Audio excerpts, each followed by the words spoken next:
এই মুহূর্তে পাওয়া আপডেট আন্তর্জাতিক সংবাদে আপনাদের স্বাগত। শুরুতেই শিরোনাম, এরপরেই থাকবে বিস্তারিত। শুরুতেই জানিয়ে দিব ইরান ফোবিয়াতে ইসরায়েল আবারও হামলার আতঙ্কে। এরপরেই জানাবো গ্রেপ্তারি পরোয়ানা নিয়ে অস্বাভাবিক চাপে নেতানিয়াহু সরকার। জানাবো ব্লিংকেনের রিয়াদ সফরে সৌদি ইসরায়েল স্বাভাবিকরণের সম্ভাবনা। এরপরেই থাকবে গাজার রাফাতে ইসরায়েলের বিমান হামলা, 13 ফিলিস্তিনি নিহত। এবং সর্বশেষ জানিয়ে দিব সময় অসময় হামাসের কাছে যুদ্ধে হেরে গেছে ইসরায়েল বলে মন্তব্য ইসরায়েলের সাবেক সামরিক কমান্ডারের। শুনছিলেন শিরোনাম, এখন বিস্তারিত। তবে তার আগে ভিডিওটিতে একটি লাইক ও কমেন্টস করে এই সংবাদ সম্পর্কে আপনার মূল্যবান মতামত জানিয়ে দিন কোন স্থান থেকে আমাদের সংবাদ শুনছেন ও দেখছেন। চ্যানেলটি সাবস্ক্রাইব করুন সবার আগে সত্য ও নির্ভরযোগ্য সংবাদ শুনুন। চলতি বছরের সেরা খবর কোনটি, এমন প্রশ্নের জবাবে এক বাক্য সবাই বলবে ইসরায়েলের মাটিতে প্রথমবার ইরানের হামলার খবরই এখন বিশ্ব রাজনীতির প্রধান খবর। সিরিয়ার দামেস্কে কনসুলেট ভবনে হামলার জন্য ইসরায়েলকে দায়ী করে পাল্টা হামলা চালিয়েছে ইরান। জবাব একটা দিয়েছিল বটে ইসরায়েল, তবে সেটি এখন তারা নিজেরাই ভুলে থাকতে চাইছে, কারণ সেই পাল্টা নিয়ে এখনও চলছে হাসির রোল।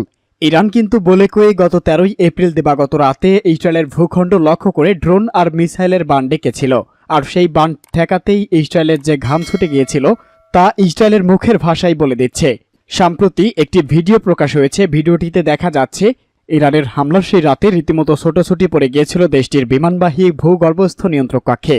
আসলে ইরানকে নিয়ে সবসময় ভয় পেয়েছে ইসরায়েল। দেশটি মনে করে ইরানই হচ্ছে মধ্যপ্রাচ্যের সবচেয়ে শক্তিশালী দেশ, সামরিক শক্তির বিচারেও বেশ এগিয়ে। তাছাড়া তেল আবিবের ঘুমের মধ্যেও দুঃস্বপ্ন দেখে যে তেহরানের অস্ত্র ভাণ্ডারে রয়েছে পারমাণবিক বোমা।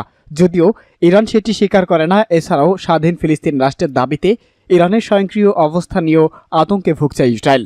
এতদিন মধ্যপ্রাচ্য সংকটে ইরান কখনোই নিজের মাটি থেকে ইসরায়েলে সরাসরি আক্রমণ চালায়নি। এবার সেই অভূতপূর্ব ঘটনাটি ঘটে গেল। অবশ্য এমনটি যে ঘটবে তা বলেই আসছিল ইরান। সেক্ষেত্রে বলে কই হামলা চালিয়েছে ইরান। এটি ইসরায়েল ও তার মিত্র দেশগুলোর জন্য বড় একটি ধাক্কা। তাই এখনও তাদের মাঝে ইরান নিয়ে আতঙ্ক কাটেনি। এই ভোজি আবারও হামলা করলো, এমনই ভয়ে মরে যাচ্ছে তারা। ইসরায়েলের স্থানীয় গণমাধ্যমগুলোর খবরে বলা হয়েছে ইরানি হামলার আশঙ্কায় দেশটির শীর্ষ নেতাদের সঙ্গে কয়েক দফা বৈঠক করেছেন প্রধানমন্ত্রী বেনিয়ামিন নেতানিয়াহু। এরই ধারাবাহিকতায় 26 এপ্রিল শীর্ষ সামরিক কমান্ডারদের নিয়ে এক জরুরি বৈঠক ডেকেছিলেন আইডিএফের প্রধান হারেজে হালেভি। ইরানের সম্ভাব্য হামলা এবং গাজার রাফা অভিযানকে সামনে রেখে এই বৈঠকটি অনুষ্ঠিত হয়। গ্রেপ্তারি পরোয়ানা নিয়ে অস্বাভাবিক চাপে নেতানিয়াহু। ইসরায়েলের প্রধানমন্ত্রী বেনিয়ামিন নেতানিয়াহু সহ বেশ কয়েকজন শীর্ষ ইসরায়েলি কর্মকর্তার বিরুদ্ধে আন্তর্জাতিক অপরাধ আদালতকে গ্রেপ্তারি পরোয়ানা জারি করা থেকে বিরত থাকার জন্য কূটনৈতিক তৎপরতা চালাচ্ছে যুক্তরাষ্ট্র ও ইসরায়েল। টাইমস অফ ইসরায়েলের এক প্রতিবেদনে বলা হয়েছে, ওয়ালাই রাজনৈতিক বিশ্লেষক বেন ক্যাশপিট লিখেছেন, নেতানিয়াহু এবং অন্যান্য ইসরায়েলিদের বিরুদ্ধে হেগের জাতিসংঘ ট্রাইব্যুনালে গ্রেপ্তারি পরোয়ানা জারি হওয়ার সম্ভাবনা দেখা দিয়েছে। এ নিয়ে নেতানিয়াহু অস্বাভাবিক চাপের মধ্যে রয়েছে, কারণ তার বিরুদ্ধে গ্রেপ্তারি পরোয়ানা জারি হলে তা হবে ইসরায়েলের আন্তর্জাতিক মর্যাদায় বড় এক অবনতি। কাসপিট লিখেছেন, জো বাইডেনের প্রশাসনকে কেন্দ্র করে গ্রেপ্তারি পরোয়ানা ঠেকাতে নেতানিয়াহু এখন টেলিফোনে ব্যস্ত সময় কাটাচ্ছে। ইসরায়েলের প্রভাবশালী গণমাধ্যম হরজাতের নিরাপত্তা বিশ্লেষক আমোস হারেল লিখেছেন, ইসরায়েলি সরকার ধারণা করছে আইসিসির কৌশলী করিম খান এই সপ্তাহে নেতানিয়াহু, ইসরায়েলি প্রতিরক্ষা মন্ত্রী ইয়োভ গ্যালন্ত এবং আইডিএফের চিফ অব স্টাফ হারজি হালেভির বিরুদ্ধে গ্রেপ্তারি পরোয়ানা জারি করেছে। ইসরায়েল সরকার এই ধারণার ভিত্তিতেই কাজ করছে। গাজার যুদ্ধ সম্পর্কে নেতানিয়াহুর সর্বশেষ প্রকাশ্য বিবৃতিতে বলেছে যে আইসিসির আসন্ন সিদ্ধান্ত একটি বিপজ্জনক নজির স্থাপন করতে পারে। দেওয়া বিবৃতিতে ইসরায়েলি প্রধানমন্ত্রী বলেছে, আমরা কখনোই আত্মরক্ষা করা বন্ধ করব না। হেগের আদালতের সিদ্ধান্তগুলো ইসরায়েলের কর্মকাণ্ডকে প্রভাবিত না করলেও অপরাধ, সন্ত্রাসবাদ এবং আগ্রাসনের বিরুদ্ধে লড়াই করা যে কোনো গণতান্ত্রিক দেশের সৈন্য এবং কর্মকর্তাদের জন্য একটি বিপজ্জনক নজির স্থগিত হতে পারে তাদের। ব্লিংকেনের রিয়াদ সফরে সৌদি ইসরায়েল স্বাভাবিকরণের সম্ভাবনা। মার্কিন পররাষ্ট্রমন্ত্রী স্টেট অ্যান্টনি ব্লিংকেন গাজায় সর্বশেষ কূটনৈতিক পদক্ষেপ হিসাবে সৌদি আরবের জন্য ম্যারিল্যান্ড জয়েন্ট বেস অ্যান্ড্রুস ত্যাগ করার সময় একটি গাড়ি থেকে বের হচ্ছেন। মার্কিন পররাষ্ট্রমন্ত্রী অ্যান্টনি ব্লিংকেন গাজায় মানবিক সহায়তা, ফিলিস্তিনি অঞ্চলগুলোর জন্য যুদ্ধ পরবর্তী রোডম্যাপ এবং মধ্যপ্রাচ্যে স্থিতিশীলতা ও নিরাপত্তা নিয়ে আঞ্চলিক আলোচনার মধ্যে রিয়াদে যাচ্ছে।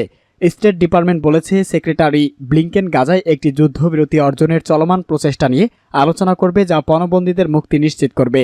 তার আলোচনায় বলা হবে কিভাবে হামাসি ফিলিস্তিনি জনগণ এবং যুদ্ধবিরতির মধ্যে বাধা হয়ে দাঁড়িয়ে আছে। ব্লিংকেন সৌদি আরবের রাজধানীতে আয়োজিত পারস্য উপসাগরের সীমান্তবর্তী আরব দেশগুলোর একটি আঞ্চলিক জোট উপসাগরীয় সহযোগিতা পরিষদের মন্ত্রী পর্যায়ের বৈঠকে অংশ নেবেন।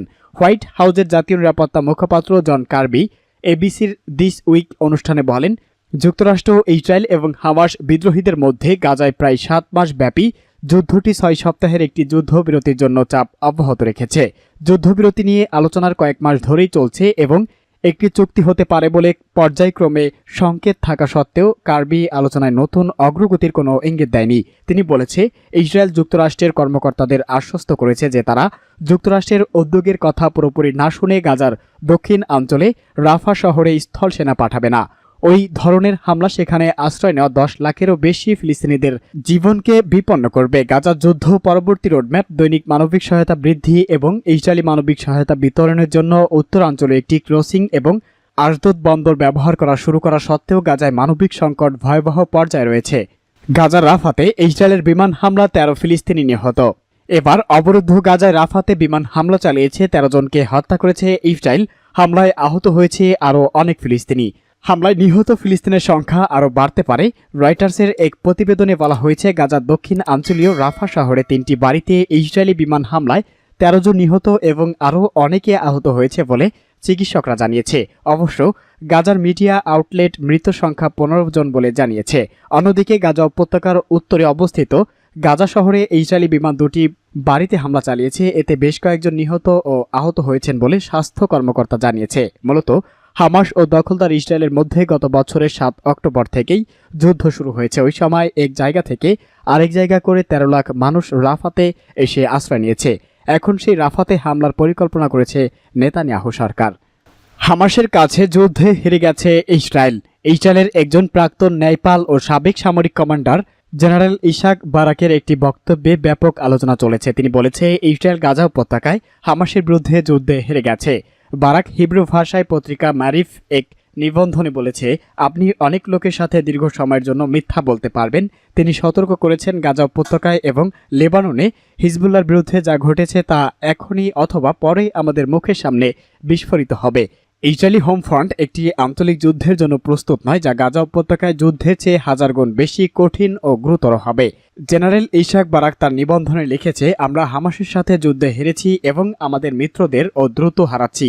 হামাসকে ধ্বংস করা ইসরায়েলের লক্ষ্য এজেন্ডা থেকে ছিটকে গেছে এবং আমরা এখন গাজা থেকে বন্দীদের ফিরিয়ে আনাকে লক্ষ্য করছি, কিন্তু সেটিও পারেনি। প্রাক্তন এই সামরিক কমান্ডার ইসরায়েল সশস্ত্র বাহিনীর চিফ অব স্টাফ হার্জি হাভেলির সমালোচনা করে বলেছে, তিনি বাস্তবতা থেকে বিচ্ছিন্ন। অনেক আগেই তিনি মাঠে নিয়ন্ত্রণ হারিয়েছে, কিন্তু তিনি তার মতো কর্নেল এবং লেফটেন্যান্ট কর্নেল নিয়োগ দিচ্ছে। সেনাবাহিনী প্রতিষ্ঠার পর এটিই সবচেয়ে গুরুতর কেলেঙ্কারি। বারাক আরও বলেছে যে এখন যা চলছে তা গত 75 বছরে ইসরায়েলের জন্য সবচেয়ে বড় বিপর্যয়।